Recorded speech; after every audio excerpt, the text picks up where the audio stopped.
Welcome, Janis Isaman, to the Dish with Dina podcast. Thank you so much for spending time with me today. Hello, I'm really, really excited to chat with you today. I am too. We just got done kind of walking through how we first met, and we remembered that we were part of a Facebook group or an online group in regarding podcasting, and this Yeah, always is such a fun thing to live in the future where social connections can be made in a space that you get to really make this big wide world so much smaller. You it's are true. in Canada, I am in the lower 48, I guess, as it's called.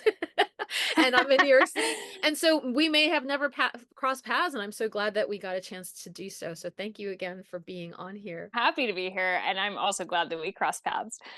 So, Janice, walk us through a few things. Number one, I just want to start out with, telling us a little bit about your mission and vision as to what it is that you do and how you got there. And then, of course, I'll ask you probably a million follow-up questions after that. Okay, I'm going to try to keep this condensed because the how I got here tends to be a little bit wandering. So what I actually do for a living is I help people broadly feel better in their body, but I'm really bringing in the intersection of exercise and emotions, specifically dealing with trauma. So I'm really working with the body as a tool and exercise as a tool to move emotion through the body. And what that ends up looking like is something that we used to refer to as the quote unquote mind body disciplines. So I'm using yoga and Pilates as tools. And then I have specific trauma sensitive training. I have multiple trauma trainings where I'm bringing in elements, either directly or indirectly, that are clinically and evidence based tools to help with trauma. So it's really fun, and it's such a mission for me because I do the things today that I wish that I had been able to find when I was struggling with the same problems. So my problems really kind of started with a physical pain problem. And then as these things go, as you start to work on your body, get more body awareness, and really integrate your own experience with your body and noticing your body and feeling your body and being in your body, um, outcome emotional pieces that need to be worked on, etc. And so I noticed that this started replicating itself in my clients, and then I continuously seek different pieces of education until we get to right here, right now, today. And I want to define that if you don't mind. In my world, I'm a dietitian and we do work with disordered eating patterns and behavioral modifications. And as a new generation of dietitians are coming into play, we are learning about patient-centered care and trauma-informed approaches. So can you define a little bit for us what that means? What is the trauma that we're talking about? Are we talking about injury to a body part, or we're talking about, like you mentioned, emotional manifestations that then create some sort of injury, illness, etc.? That's a really good question. So it actually could be either. What I'm specifically talking about when I'm using the word trauma in this particular context tends to be relational or happenstance that's happened to you in your life. Now, in my particular case, I am sometimes dealing with people who have the trauma that actually was an accident. So, I've had people come in, and it's just, I'm like, wow, this is a really unlucky person. Like, I had somebody somewhat recently that had 11 car accidents within kind of a really tight window of their life. And that does end up being really traumatizing because you can't process the emotion of that experience and the injuries and the recovery fast enough. So she did have layered trauma there from actual physical manifestations and physical happenstance. So, but I think that the slower paced patient of mine is going to come in. They're working on the body. Whenever we actually feel our body and connect with our body, things start to shift in ways that we might start to be like, oh, hey, this experience that I had many years ago comes up. And one of the most common things that'll actually happen is people will get a certain place into the work, and then they'll look at me and be like, I don't know why I'm telling you all this, but it's just stuff kind of coming out in that safe space where they start talking and then realizing that there's all these kind of emotional unprocessed materials. Yeah, this definitely reminds me in the work that I do, where people will come to me and say something like, my doctor told me I should see a dietitian, or I have recently had a diagnosis of whatever. So just tell me what to eat. And I'm like, Yeah. actually, we're going to Yeah. go through a lot of questions first because so many things determine our behaviors and whether or not it's about insecurity, access to actual food, the location, the ability to cook, etc., or stress eating, how you make choices in your life, sleep habits and hormonal shifts, etc. Like all of that plays such a role. And so as you were speaking, I was writing down this word of mindfulness. It always feels like it does come back to, and especially with the story about that person with all the car accidents, I know that when I do something as light as like stub my toe, I immediately think to myself, I am definitely not paying attention to what's around me right now. Like I made that happen. So can you share with us a little bit about maybe not a typical client of yours, but what some common things you do see come up of where the trauma may have been situated, and then how the process is of helping them alleviate that? Are there certain commonalities too of where in the body people tend to harbor their trauma? Ooh, I love this question because right now on the internet, there are kind of these interesting exercise modalities where I'm seeing practitioners suggesting that if you simply move your arm in a circle or you do certain pelvic gyrations, that we can quote unquote release the trauma. And to the absolute best, I've taken over 1,000 hours of trauma specific training, and I've done that with some of the foremost experts in the field, your Bessel van der Kolk, Gabor Mate, Peter Levine. To the best of my knowledge, I am not a researcher, but at no point has any coursework or any of my experience ever suggested that we can simply kind of shimmy around and the trauma drops out onto the floor and we're done with it. So, I think that that's important to say because I think that as the word trauma has gained cultural popularity, people are looking for solutions. They're like, "Oh, I have trauma. Let's solve it." And then, it's largely our friend TikTok where those videos are quite short and somebody is implying that these are quick fix solutions. And often when I share what the evidence shows, it's like so simple that you're like, oh, that can't be real. We got to go back and look for like the little trick in the hack. And that's where those elements of mindfulness, compassion, and we're really talking about self compassion, self attunement. And what that really means is that you're paying attention. It's kind of a cousin to mindfulness, being present in this exact moment, how you dose and titrate, things like that are actually what we're looking for in the experience of movement. And that's really quite opposite. But the answer to the question that you just asked is that there are common patterns that I see as a professional.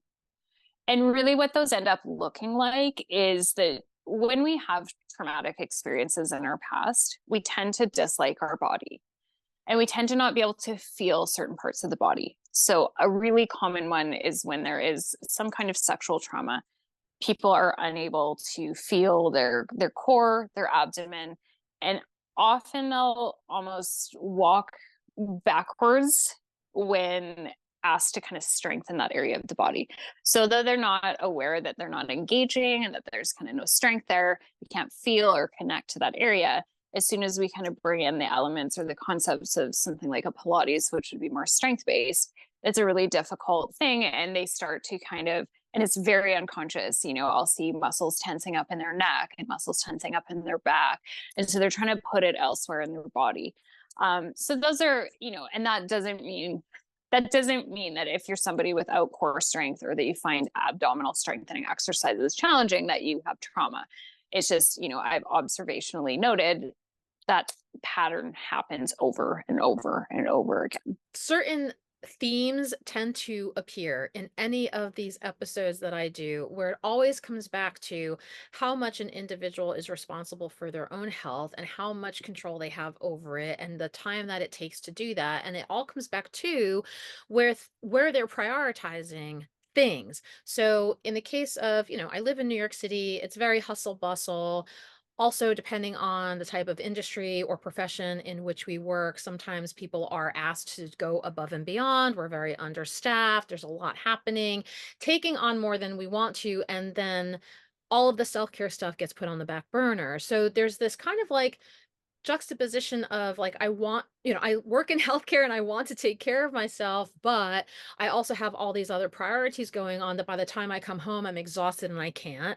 And then there's also the immediate gratification of, like you said, quick little TikTok videos, like scroll through and get the answers to all of your questions in these little bite-sized sound nuggets, when it really does take patience, perseverance, consistency, etc., to move through certain things to allow us to heal. And it's always what it seems to be, a work in progress. It's never like, that's it, I'm done, Oh, I'm for sure. cured.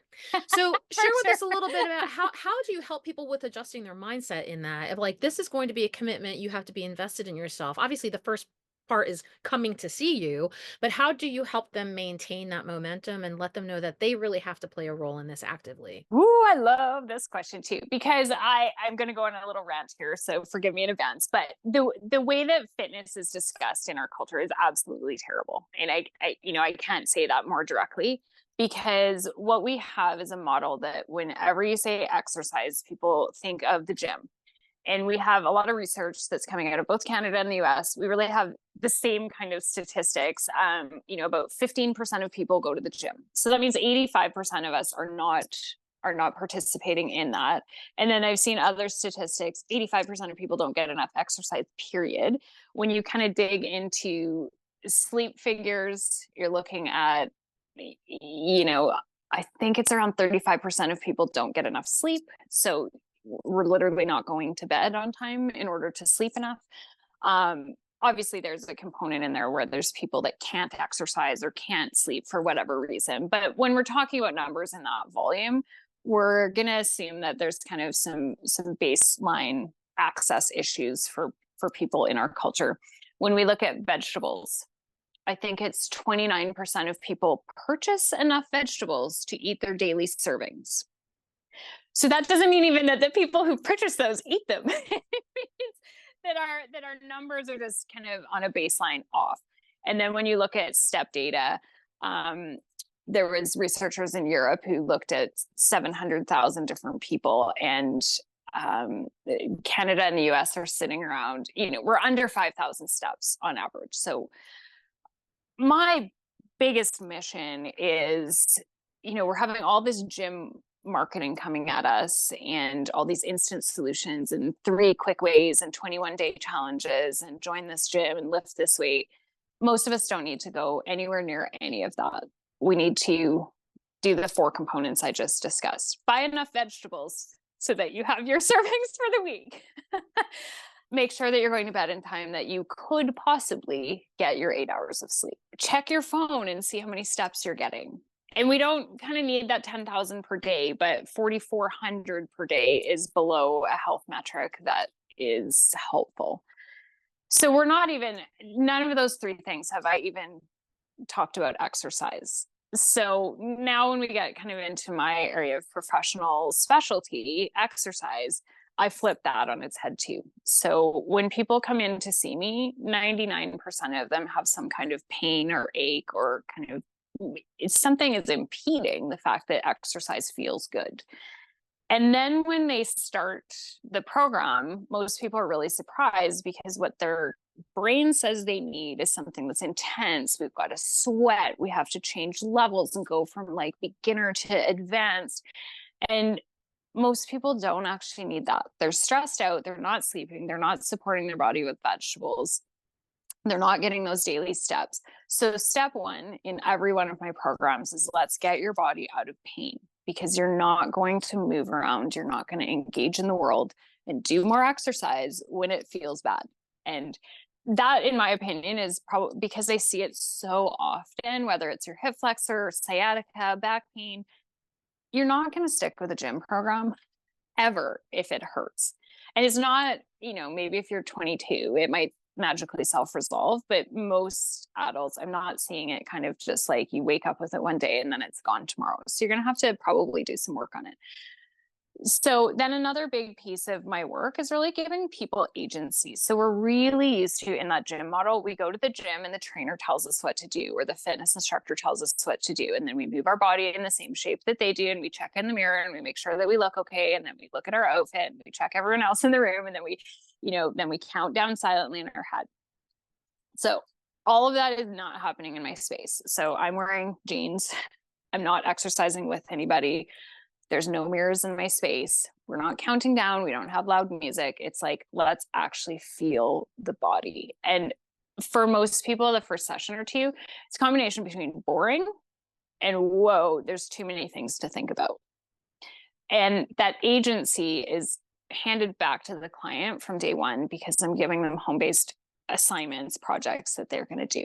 It might be feeling the bum, it might be a set of exercises, it might be just tuning into the body between what's, happening between sessions based on what we worked on. And so what I actually find that I'm working on a lot is it is mindfulness, it is being aware of our body, but it's also being in charge of our health and not handing it to the gym and not handing it to an instructor, including me, and making a decision about, in between sessions, I'm going to do this twice. And dialing the whole thing down so that it's not just like this intense, sprint. Life is a marathon, or exercise and health is a marathon. And a lot of people are kind of trying to replicate some, peak experience that they had when they were 25, like, oh, I used to run marathons and do this and do that. And now they're 50 with a family and a heavy job and a financially stressful life, and that load just becomes really different. So it's converting people's idea of exercise as, like, I call it a black shape. Like, it's an object. We're going to do the exercise. It's going to be 21 days. This is what I'm going to get. There's this, to something that's like white, that there is no shape there. We're looking at like neutrality for the first time in most people's lives. And it's a huge mental shift to kind of go from, you can feel pain in your body, but you can't feel what it feels like to have a neutral body that feels good. And it's hard to explain that as a benefit to people because we're so used to seeing that, like, you're going to get long, lean, toned muscles, you're going to lose weight, you're going to whatever, to your body's just going to feel like a good tool where you can actually get feedback from it, whether you need to, sit down and take a breath, or you need to take a walk, or sometimes you might need to do your spin class to get some of that rage out of your body, but you'll be able to self-regulate that with the tools that we're working on. But that's not something that for most people, like, we have to do a lot of unwinding before we actually can start to build back up. Yeah, what you're saying really resonates with me because this comes under, we sometimes call them like the pillars of health, and they're all somewhat related. If one falls down, they all fall down. And I think what's unique about what you're explaining too is that you're really forcing people to look inward and be comfortable in a space that they might never have felt comfortable in, or might be new or unique to them.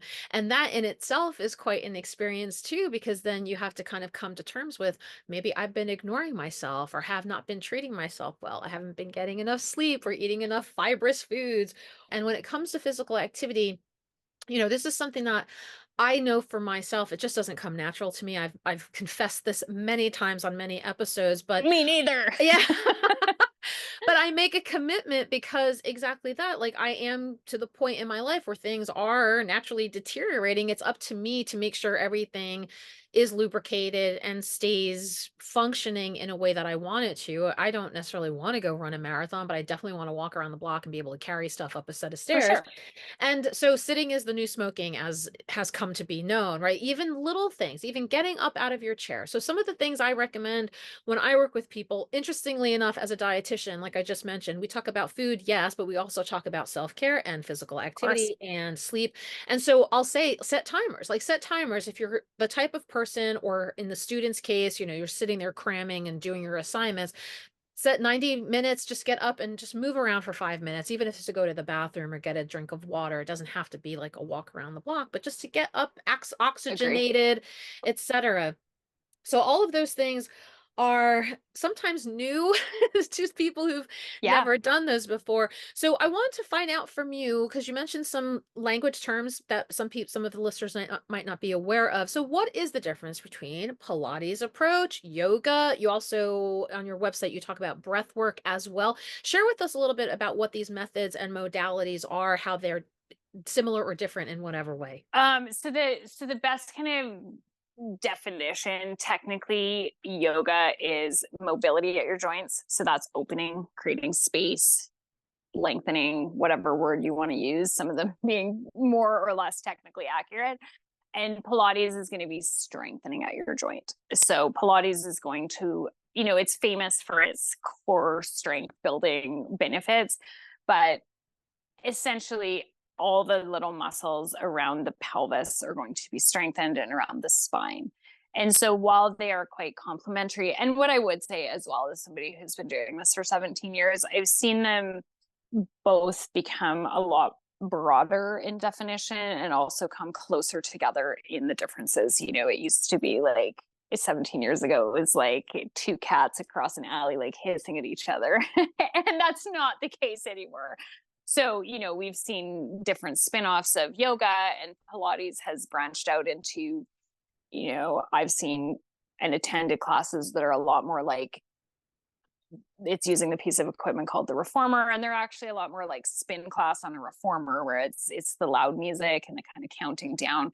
So I think that the definitions have expanded, but technically speaking, Pilates is lengthening at the joint, and I'm sorry, strengthening at the joint, and yoga is lengthening at the joint.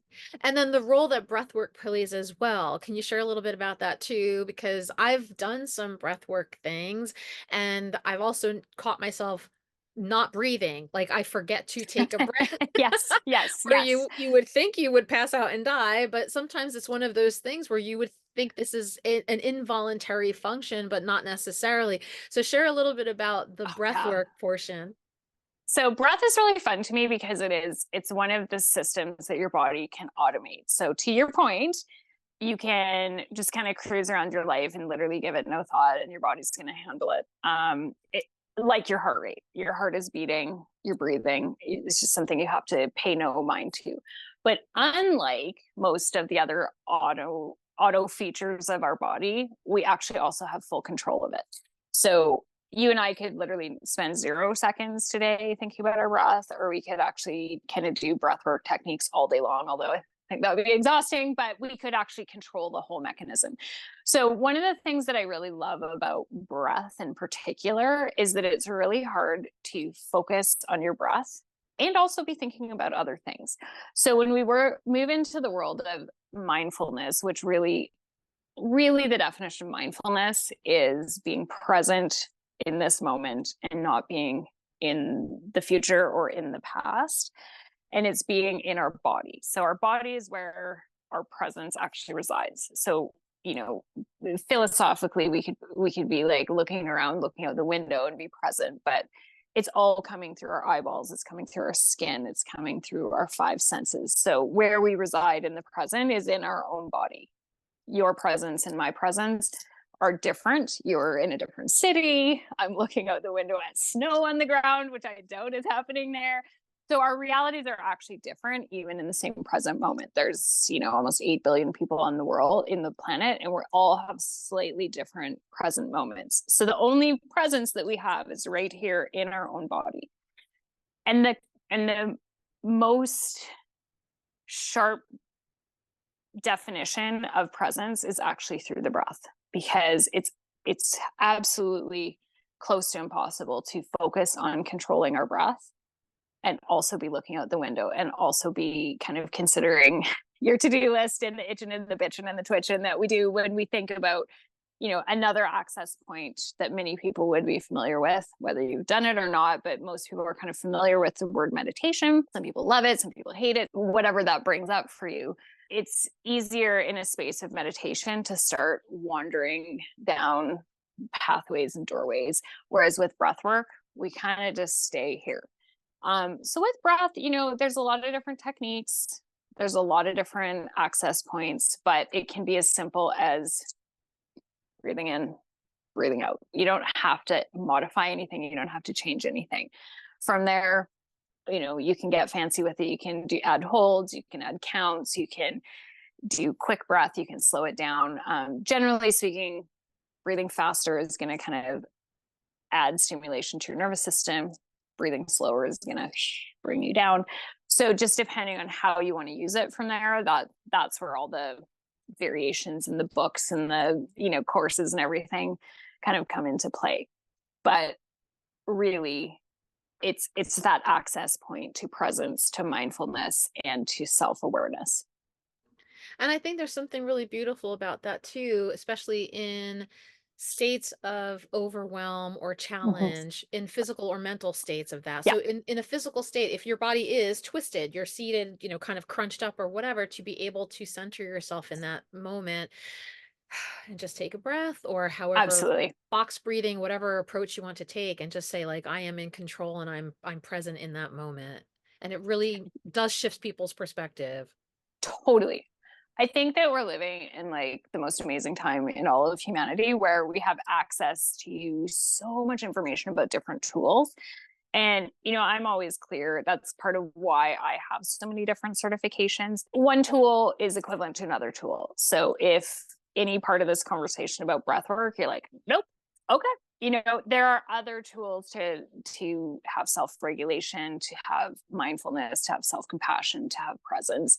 That is one tool. All right, so we touched a little bit about social media and some of these like 21-day challenges, which might grind your gears, Janice. Let's dive a little deeper. Is there anything currently going on in your space that feels like it could be positive or negative, that you want to just clarify or debunk in some way so that we can educate the listener so that they know what the questions to ask or what to look out Ooh, or listen for? yes. So a really common question that I actually get. So my title officially is trauma sensitive movement specialist. And I did notice at the front end of even this podcast, you use the word trauma informed. So then people say, what's the difference? So the difference is that trauma informed has no regulation in terms of who uses that term. So I could listen to a podcast and actually call myself trauma informed. I could take a course. It could be from any instructor in a various, different modalities. That course could be long. That course could be short. Again, that it's just a wide range of kind of different meanings at this point in history. Trauma sensitive, however, is actually a trademark term. So you can validate and verify if a person is trauma sensitive because that term, trademark TM, actually belongs to the trauma center. So they do. My tongue always like, blah, blah, blah. So I'm going to, I'm going to probably tie myself up here saying this. But the specific certification that I have is called the Trauma Center Trauma Sensitive Yoga. And that is an evidence-based program. And what that really means is that they have actually put it through clinical trial. So they have plucked out components that they believed might be beneficial as either an adjunct or a full trauma treatment. And then they have applied that in literally a clinical setting. So the most recent study was on US female war veterans with PTSD. And so there was a clinical trial testing out the trauma sensitive yoga versus a cognitive processing therapy.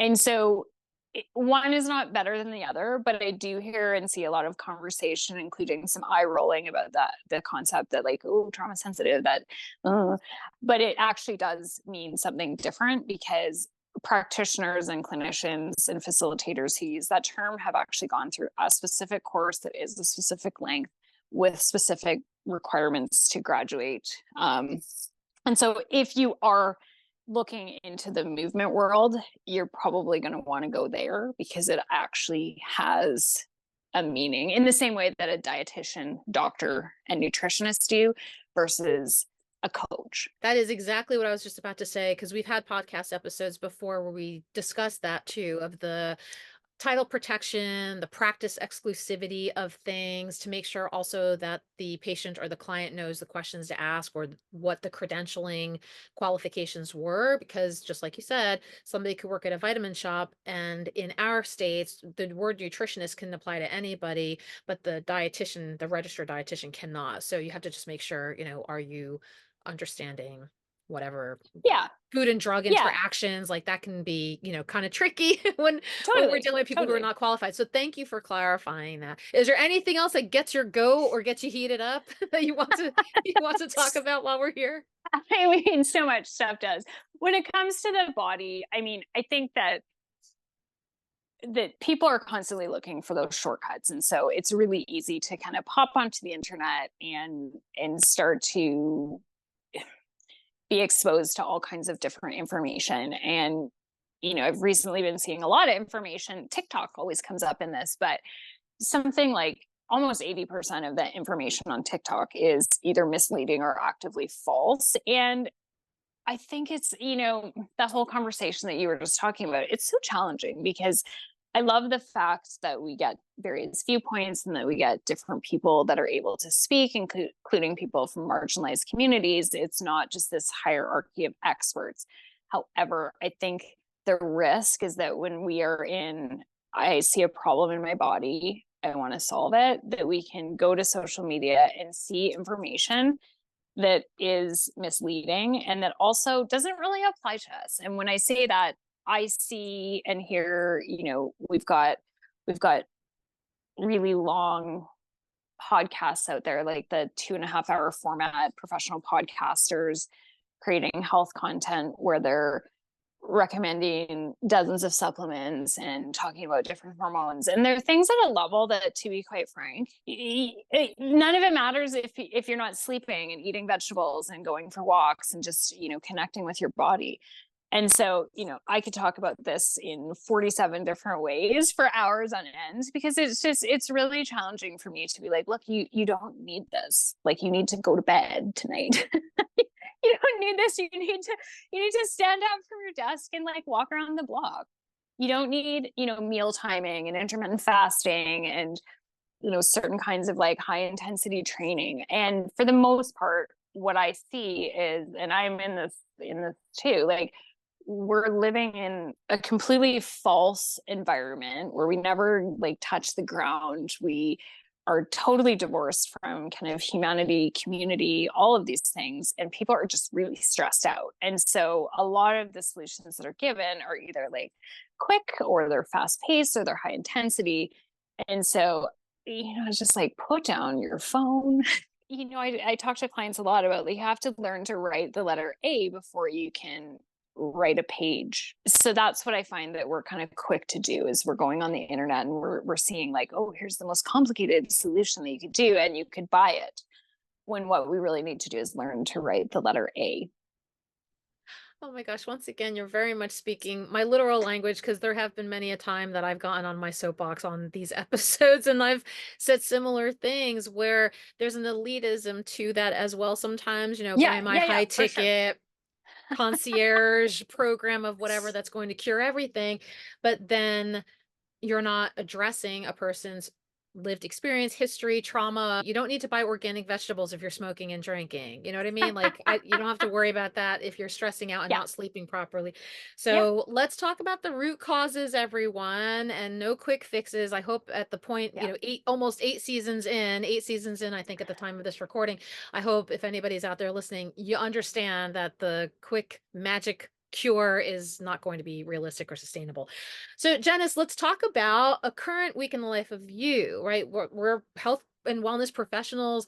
What are things that you implement on your own? What are some of your non-negotiables? And then how do you manage whatever clientele you might have with your own personal pursuits and needs? So I have a couple of really strong cornerstones to my life. And I just want to, caveat all of this by saying this isn't a recommended program for other people. This is what I do at this moment. And if you were to ask me this question 4 years ago, it would have looked different. It'll look different 4 years from now. So one of my non-negotiables and cornerstones is that I get up in the morning and I I actually do it digitally, and I meet a couple of friends on Google Meet, and we do yoga together. And we're getting a couple of kind of pieces out of that. One is that we get yoga, and two is that we actually have social time, and we chat about our lives and the things that are going on. So that's a very nearly daily thing. And if they can't make it for whatever reason, I do the yoga by myself. So that is actually like, you know, I think a big check-in point is like, we often talk about like accountability to other people and outside bodies and outside parties. And it really comes down to like, what is something that you do when no one's looking and not something I do when no one's looking? Like nobody's observing whether I do the thing or don't do the thing. I just do the thing. Another cornerstone of my life is walking. And I do see some funny things on social media about like the value of walking. But for me, it hits a couple of marks. One is being outside. Two is that moving my body. I come up with a lot of really creative ideas when I walk. I listen to podcasts. It's kind of like my downtime. It's, in the summertime, like I love looking at the flowers and etc. So unless it's, I don't know what it is in Fahrenheit, but in Celsius, it's -10, which probably is around like 14 degrees.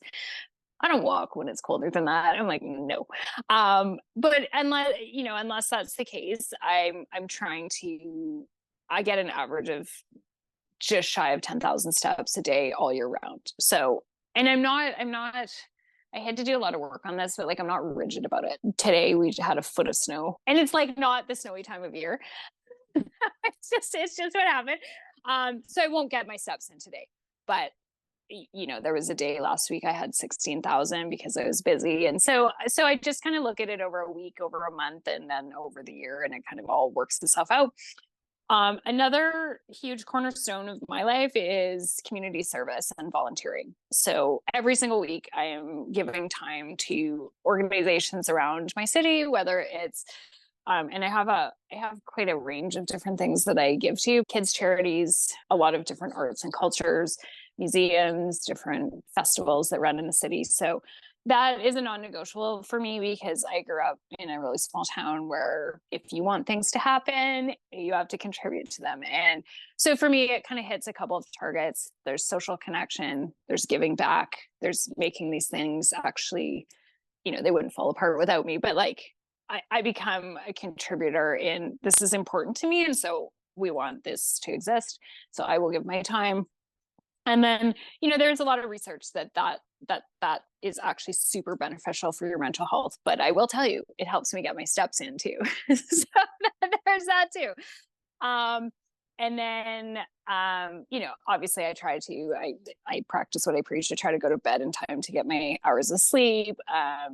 I also try to like do new things. So I'm not a person who it's like I work and then I do the same thing every day. And, I'm always kind of like looking for like, what's the newness in my life and what's that inspiration and what's something that is different.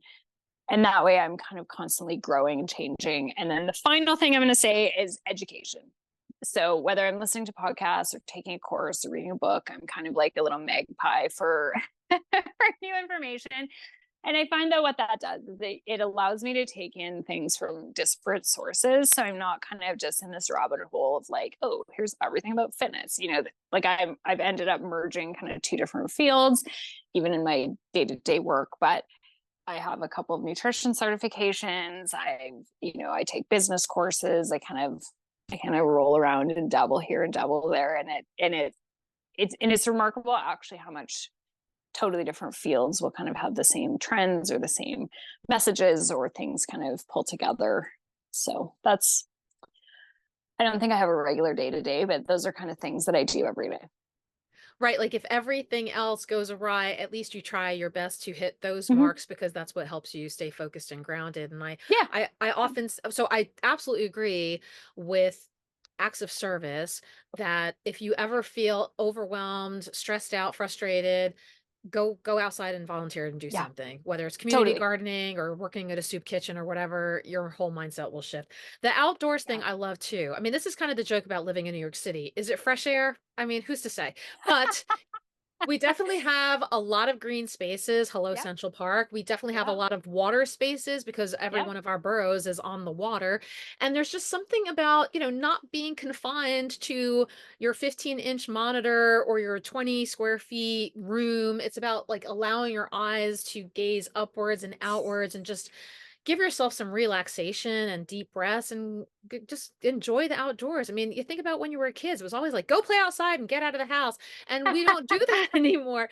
So there's a sweetness to it too. And like you said, also, oh my gosh, how I love coming up with, my phone is on me all times. I'm like, oh, great note about whatever. Don't forget to do this when you get home, or here's an idea for next week. I love that. I love that. That's because you're allowing yourself to unload and that creativity kinds of, picks up in there. Where do you see your future going? Whether it's the future of your profession or you in particular as to how you see your business developing or whatever pursuits that you have for yourself? I'm not sure that I have like a 20-year plan. Because if you'd actually asked me 15, 20 years ago, I actually used to live in New York City and I worked in the media. So, I mean, I'm now living in Canada with a totally different job. So I never would have seen that one coming. So I'm really bad at predicting my own future. But I will say, I mean, one of the things that I absolutely love about my job is I deeply connect with people, and I do have kind of a shifting business. So I've noticed that as I age and I grow and I change, obviously some of the interests and trends and different experiences that my clients have also, they change and grow and shift with time. And there's a couple reasons for that. Usually my clients tend to be folks around my age, so that's relevant. But also, I actually was totally unaware how much information shifts when it comes to the body and how quickly it shifts. So, when you look at the latest, greatest science from 20 years ago, it's actually really different than today. And I don't think I was actually aware of that, because when you learn biology in high school or wherever you learned it, it kind of was a fixed presentation on the page, almost like history. But we have people that are constantly evolving and shifting. So, the word trauma, that was basically not in the lexicon 20 years ago. And even though the same researchers were working on it, it just exploded because there hit that critical mass for a whole set of reasons. And so what I think is most exciting is I know my business will continue to evolve, and because I am a business owner, it has that capacity. So that's one of the benefits to a small business, is that I can kind of turn the ship and people will come with it because it's just a different set of people. And so all of that new information and the trends and all the things can kind of shift and come with me. So that's like not an answer, but it's totally an answer. Yeah, it's totally an answer. And the thing I like most about this, and this has also come up in some conversations in the past too, especially when we talk about career development or we're talking with like students and interns who are looking to pursue the profession, just to allow yourself to shape shift in that sense, allow yourself to pivot, allow yourself to say, this no longer serves me, or I'm learning new information and I'm changing my approach. Because what I do not love is people who are like, I've been doing this for 30 years and you can't tell me nothing. So that Yeah. doesn't Yeah. help me. And I don't want to work with people who aren't willing to be a little bit more open and flexible. And also, to have that myopic approach to things, I think is also really limiting. It's very limiting. Yeah. And of course, we can dive deeper into confidence and, their own trauma that may prevent them from being able to move forward, but that's for another conversation, Janice.